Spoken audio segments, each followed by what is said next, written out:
excited? I'm a gay Latino going to a white nationalist press conference. Of course I'm not excited. 3 of the internet's most notorious white nationalists held their first major press conference this month to finally answer the question, what is the alt-right? What is the alt-right? What is the alt-right? What exactly is the alt-right? Are you the alt-right? The Trump campaign has gotten a lot of attention lately because of its ties to the fringe, racist alt-right movement. They are basically the next generation of what are traditionally the neo-Nazi movements, the KKK. So naturally, we decided to go. You ready?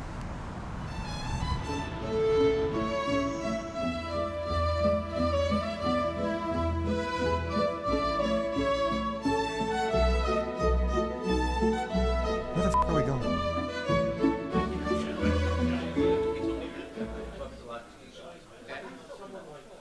I am very happy that you're here because that shows your willingness to learn about us. When you ask whites to celebrate diversity, you are asking them to celebrate their dwindling numbers. Race is a foundation of identity. You're a part of something, whether you like it or not. I do not want my country to become one in which my children and grandchildren are not only a racial minority, but at the rate things are going now, a hated and despised minority. Why is Africa poor? Why is, on the other hand, Haiti equally poor? This is because they're populated by the same people. East Asians have the highest IQs at about an average of 102, 103. Next come whites at about 100. Next come Hispanics, which are a very varied population, hard to put a firm figure on them. And then blacks at an average IQ of about 85. It's really about Trump's style, the fact that he doesn't back down. You look at that and you think, this is what a leader looks like. We want to refound a new right on a dramatically different basis than the current conservative movement and GOP has been found. That's going to involve dank memes. It's going to involve Pepe. It's going to involve unleashing a little chaos. But that... How was it? It's terrible. Can we get tacos? Tacos! Hope these are not super messy.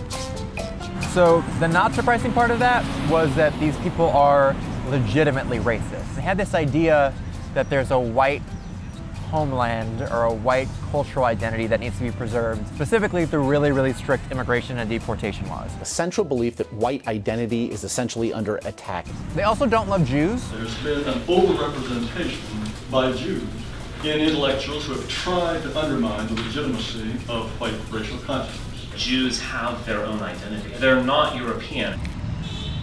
God bless America. Is there a bean on my face? What is kind of surprising is how aware they are of the media moment they're having right now. They know that election coverage has given them an unprecedented opportunity to move from the fringe into the mainstream. These people have been dying for their big spotlight. They're, you know, suddenly we have TV producers saying, who can we get from this movement? These people are appearing on mainstream cable news networks that otherwise would never have booked them. Are you a racist?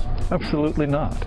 I don't really know what that term means. They can call me all the names they like, but what I'm saying is natural, normal, and healthy. And Hillary Clinton gave a whole speech just about them. The emerging racist ideology known as the alt-right. The alt-right movement is overjoyed to be in the crosshairs of the Clinton campaign. Trump has helped legitimize the alt-right in mainstream political discourse. Donald Trump's selection of Breitbart boss Steve Bannon as his campaign CEO is bringing new attention to the idea of the alternative right. He goes and places someone in charge of the campaign who's really the poster child for the mainstreaming of the alt-right. We are the platform for the alt-right, Bannon proudly told Mother Jones. But they're not in love with Trump, and they're not Trump devotees. We have not been made by Trump, but we want to make Trump.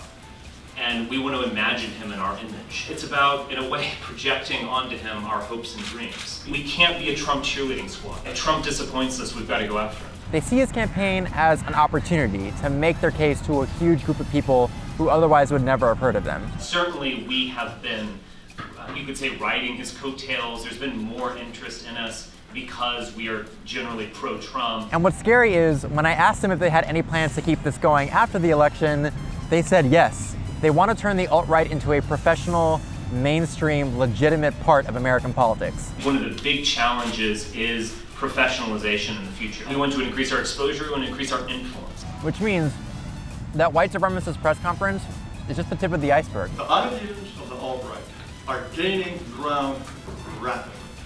Trump or no Trump. This election has given the alt-right its first real media spotlight, but these white nationalists aren't planning on giving it back anytime soon.